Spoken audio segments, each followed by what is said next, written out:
Assalamualaikum, selamat siang semuanya. Pada hari ini kita akan membahas masih tema tentang Pancasila. Jadi saya mencoba sedikit-sedikit lah membantu pemerintah di dalam sosialisasi Pancasila sebagai suatu pandangan hidup falsafah orang Indonesia.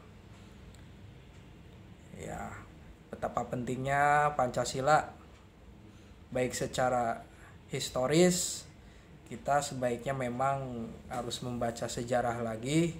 Pancasila ini menjadi rumusan pengetahuan di dalam bernegara kita.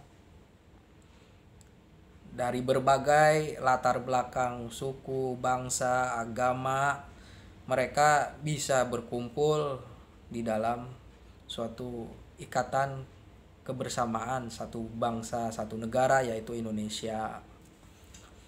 Dan tentu saja ini sebagai suatu kesepakatan zaman dulu ya.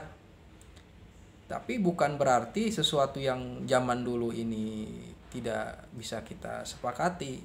Justru ini baik sekali buat kita, sehingga kita bisa ikut menjaga kesatuan negara bangsa Indonesia kita ini. Nah, untuk kepentingan apa kita belajar Pancasila lagi? Ya, Pancasila ini sebagai dasar negara.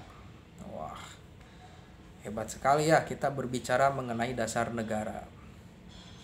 Ya, karena negara ini memang memiliki visi misi untuk mensejahterakan rakyatnya. Sehingga setiap ada upaya dari siapapun, baik itu kebijakan pemerintah atau dari orang-orang atau dari korporasi yang sepertinya menyalahi prinsip Pancasila, yaitu tentang kesejahteraan ekonomi, keadilan sosial, kita bisa mengamati, dan ini menjadi suatu pembelajaran bahwa menjadi masyarakat Indonesia itu ya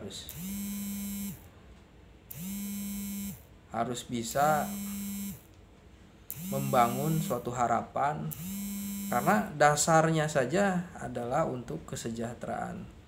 Sehingga segala praktek oligarki, penguasaan terhadap ekonomi, dan itu mengakibatkan kesempatan mobilitas orang menjadi sangat kurang.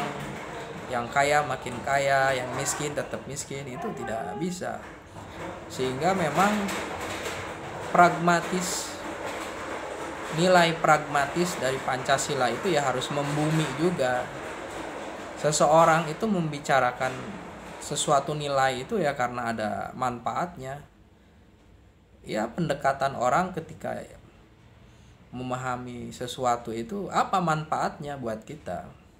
Dan tentu saja berbicara tentang Pancasila ini adalah sesuatu yang bersifat jangka panjang. Karena banyak juga sekarang ideologi,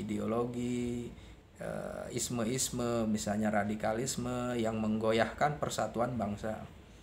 Ya, bagaimana kita mau sejahtera sedangkan keadaan kita diteror bom misalnya, atau terjadi peristiwa pelanggaran HAM, bagaimana kita mau tenang gitu untuk membangun ekonomi kita.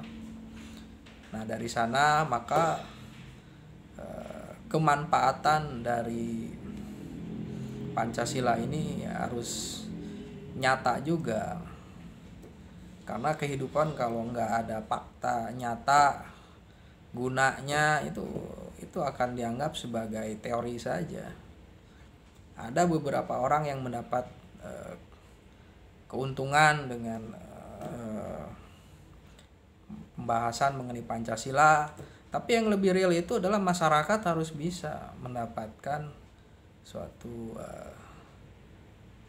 dekat dengan Pancasila, harus bisa menjadi solusi gitu. Prinsip-prinsip ini harus diterapkan agar kita bisa menghayati Pancasila dengan tenang. Tapi nggak apa-apa juga kita menghayati Pancasila dalam keadaan konflik, ekonomi lesu. Tapi pada sisi ini minimal kita harus memahami bahwa